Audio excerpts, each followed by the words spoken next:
आजपासून अहमदाबादमध्ये काँग्रेसचं राष्ट्रीय अधिवेशन पार पडणार आहे। राज्यातील सर्वच महत्त्वाचे काँग्रेसचे नेते या अधिवेशनाला उपस्थित राहणार आहेत।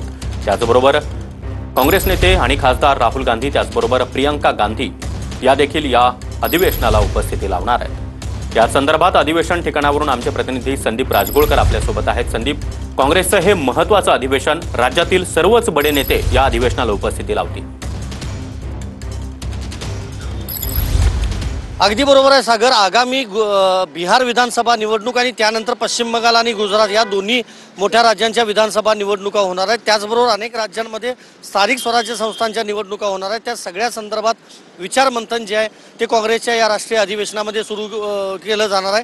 आज साधारणतः 10 वाजता अधिवेशनाला सुरुवात होईल। अहमदाबादमध्ये खरं तर हे अधिवेशन जे आहे ते घेतलं जातं आहे। भाजपची एक कर्मभूमी म्हणून खरं तर गुजरातला ओळखलं जातं आणि त्याच ठिकाणी काँग्रेसनं हे अधिवेशन ठेवलं। आज पहिल्याच दिवशी काँग्रेस कार्यकारिणीची बैठक जी आहे ती 11 वाजता होणार आहे आणि त्यानंतर पत्रकार परिषद देखील होणार आहे।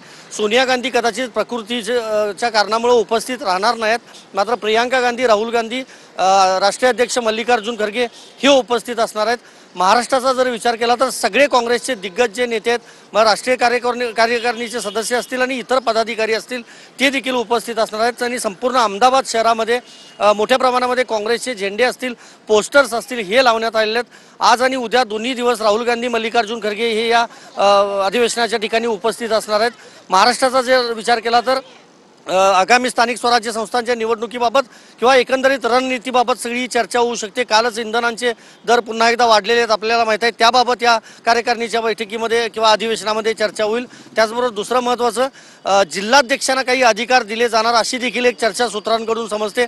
आगामी ज्या विधानसभा निवडणुका असणार आहेत त्यामध्ये उमेदवारांची संदीप, या अधिवेशनाकडे आपलं लक्ष असणारच आहे। धन्यवाद या सविस्तर माहितीसाठी।